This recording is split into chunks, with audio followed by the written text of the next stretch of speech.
اہل سنت و جماعت کا عقیدہ ہے کہ تمام اولیاء کاملین اپنے اپنے مزارات میں زندہ ہیں اور دوسروں کے اندر بھی زندگی پیدا کر رہے ہیں۔ مثلاً خواجہ غریب نواز رحمۃ اللہ علیہ کو دنیا چھوڑے تقریباً 800 برس ہو گئے، مگر آج بھی خواجہ غریب نواز کا نام زندہ ہے اور اپنے مزار میں وہ خود بھی زندہ ہے۔ جب تک دنیا میں رہے تبلیغ اسلام کا کام کرتے رہے اور آج اپنے مزار میں رہ کر بھی اسلام کی تبلیغ کر رہے ہیں۔ اگر کسی کو میرے خواجہ کی زندگی دیکھنا ہو تو عرس کے ایام میں اجمیر چلے جاؤ اور خواجہ کے آستانے پر جا کے دیکھو کہ ساری دنیا سے لوگ کس طرح کھینچے چلے آ رہے ہیں۔ یہ میرے خواجہ کی زندگی ہی تو ہے کہ لاکھوں زندوں کو اپنی بارگاہ میں بلا رہے ہیں۔ یہ میرے خواجہ کی کرامت ہی تو ہے کہ ان کے در پہ بے شمار عاشقوں کا میلہ لگا ہوا ہے۔ یہ اس بات کی دلیل ہے کہ میرے خواجہ خود بھی زندہ ہے اور زندوں کی رہنمائی کر رہے ہیں، کیونکہ اگر میرے خواجہ زندہ نہ ہوتے تو عاشقوں کی یہ بھیڑ نہ ہوتی، دیوانوں کا یہ ہجوم نہ ہوتا۔ اگر ان بدعقیدوں کے مطابق اولیاء اللہ مر کر مٹی میں مل گئے ہوتے تو ان کی آستانوں پر زندوں کا یہ ہجوم کیوں ہوتا؟ اس لیے ہمیں کہہ لینے دیجیے کہ جس طرح ہمارے نبی زندہ ہے اسی طرح ہمارے ولی بھی زندہ ہے اور ہمارے خواجہ بھی زندہ ہے۔ اشرف علی تھانوی مردہ ہے، اس لیے اس کے پاس کوئی نہیں جاتا۔ محمود الحسن مردہ ہے، اس لیے اس کے پاس کوئی نہیں جاتا۔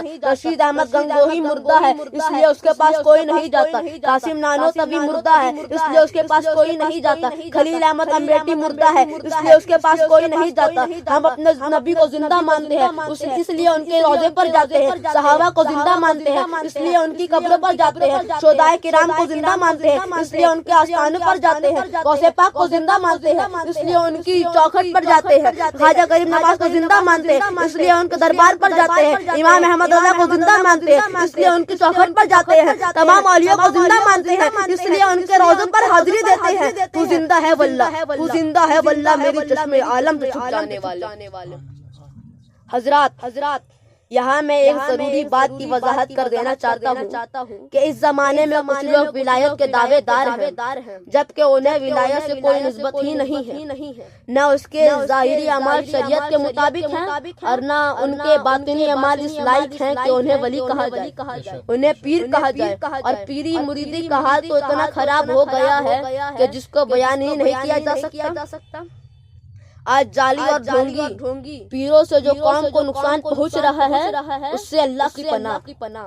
جس آبادی میں دیکھو کوئی نہ کوئی ڈھونگی پیر اپنی دکان کھولے ہوا ہے، سر پہ دیکھو شریعت کے خلاف بال رکھے ہوا ہے، انگلیوں میں دیکھو 4 انگوٹھیاں پہنے ہوا ہے، جبکہ شریعت طاہرہ کے مطابق صرف ایک انگوٹھی جائز ہے جو 4 ماشا سے زائد نہ ہو۔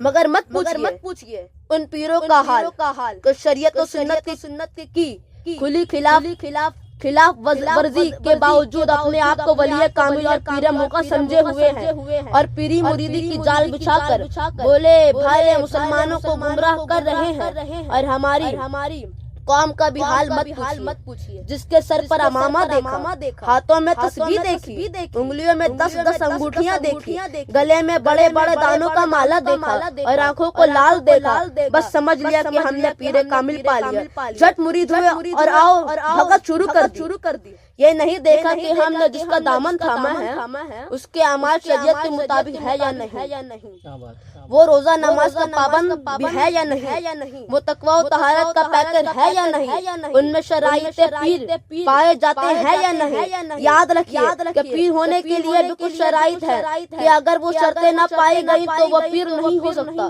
خواہ وہ ہوا میں کیوں نہ اڑے اور سچ سمندر پر کیوں نہ دوڑے۔ اعلیٰ حضرت عظیم البرکت امام اہل سنت مجدد دین و ملت امام احمد رضا فاضل بریلوی قدس سرہ العزیز نے پیر ہونے کے 4 شرائط تحریر فرماتے ہیں۔ آپ سماعت فرمائیے اور اپنے آپ کو ایمان و عمل کے ڈاکوؤں سے بچانے کی کوشش کیجیے۔ اعلیٰ حضرت فرماتے ہیں شرط اول سنی صحیح العقیدہ ہو، بد عقیدہ نہ ہو ورنہ ایمان بھی ہاتھ سے چلا جائے گا۔ شرط دوم اتنا علم رکھتا ہو کہ اپنی ضرورت کے مسائل کتابوں سے معلوم کر لے، کیونکہ جاہل ہونے کی وجہ سے حرام و حلال، جائز و ناجائز کا فرق نہ کر سکے گا۔ شرط سوم فاسق معلم یعنی کھلا گناہ کرنے والا نہ ہو کہ فاسق کی توہین واجب ہے اور پیر کی تعظیم ضروری ہے۔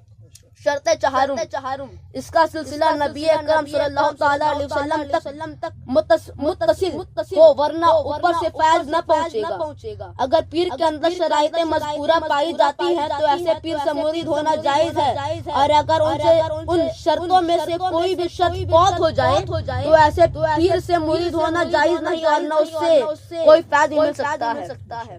لہذا مجھے کہنے دیجیے کہ آپ پیر ضرور تلاش کریں، مگر ایسا پیر نہ تلاش کریں جو خود گمراہ ہو اور آپ کو بھی گمراہ کر دے، بلکہ پیر ہی تلاش کرنا ہے تو ایسا پیر تلاش کیجیے جو خود بھی شریعت کا پابند ہو اور آپ کو بھی شریعت کا پابند بنا دے، خود نمازی ہو اور آپ کو بھی نمازی بنا دے، جو خود تقوی والا ہو اور آپ کو بھی متقی و پرہیزگار بنا دے۔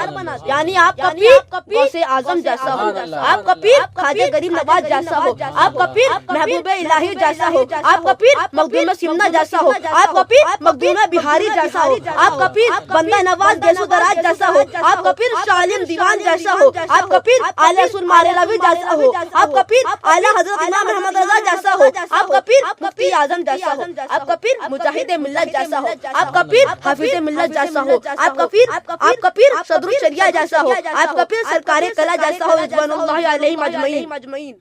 آپ کا پیر مجمع الفضائل و کمالات، سر چشمہ فیوز و برکات، منبع علم و حکمت، مصدر فیض و برکت، تاج الشریعہ، بدر الطریقہ، قاضی القضات فی الہند، علامہ اختر رضا خان جیسا ہو۔ خدا کی قسم یہ وہ نفوس قدسیہ ہیں جو خود بھی اللہ والے ہیں اور جن پہ نگاہ ڈال دی انہیں بھی اللہ والا بنا دیا۔ یہ وہ پیران اعظام ہیں جو خود تقوی شعار ہیں اور جن کو دامن میں لے لیا انہیں بھی تقوی والا بنا دیا۔ اسی لیے استاد دمن فرماتے ہیں تیرے ہاتھ میں نے دیا ہے، تیرے ہاتھ ہے لاج یاب غوث اعظم۔